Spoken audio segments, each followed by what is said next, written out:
The leaders of Middle-earth gathered at Rivendell as a desperate war room, evaluating a strategy born out of necessity. They settled on a suicide mission, marching the One Ring straight south into the teeth of the enemy, specifically because it was the only move Sauron's strategic calculus wouldn't expect. During that debate, two alternative strategic vectors were explicitly weighed and rejected. The first was to send the ring west, across the Great Sea to the undying lands of Valinor. The second was to smuggle it deep into the uncharted east, losing it in the vast wilderness of Rhûn. This map illustrates the proposed flight paths. On paper, moving the ring in the exact opposite direction of Mordor seems safer, but diverting the trajectory creates a different kind of war, playing directly into Sauron's tactical advantages across thousands of miles of unprotected terrain. The western proposal meant navigating across Eriador to the Gulf of Lhûn, shipping the ring to Aman. But Círdan and Elrond knew the Guardians of the West would deny it entry. The Valar would never allow that concentrated evil to reach their shores. Any ship attempting to cross the straight road bearing the ring would meet churning seas and impenetrable storms. The West would actively repel it. Seeking divine intervention leaves the ring-bearer physically stranded on the open ocean, anchored to a target that the free peoples can no longer protect. Sauron maintained constant surveillance on the westward roads. The moment his spies in Eriador confirmed the ring was moving toward the sea, his entire strategic focus would pivot to a brutal maritime offensive.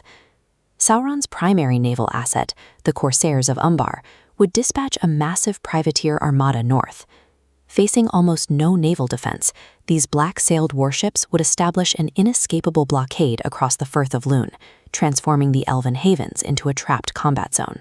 Meanwhile, without the threat of the ring drawing his eye toward Mordor, Sauron could execute a flawless tactical strike. He would hurl his full military might at Gondor, while Saruman systematically dismantled Rohan from Isengard. Sending the ring west isolates the artifact on a blockaded coast while the mainland burns, ensuring the ring inevitably falls to Sauron's naval commanders. The eastern vector proposed smuggling the ring far from the coastal blockades, deep into the vast, unmapped expanses of Rhûn.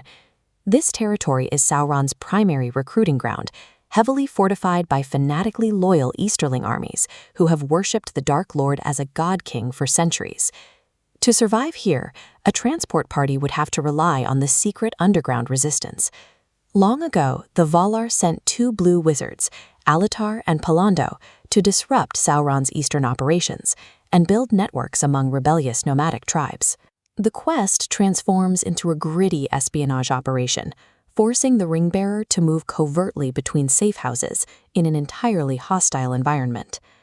Choosing the eastern route sacrifices the relative safety of allied borders for a volatile game of evasion deep behind enemy lines. Losing the ring in the immense eastern plains would trigger absolute panic in Mordor. Sauron would halt his western sieges to execute a frantic, scorched earth manhunt across his own territories. He would deploy his second-in-command, Khamûl the Easterling. As a former king of these lands, Khamûl possessed deep cultural intelligence and an unmatched sensory alignment to the ring, making him the deadliest tracker. Then there is the unpredictable variable of the blue wizards themselves.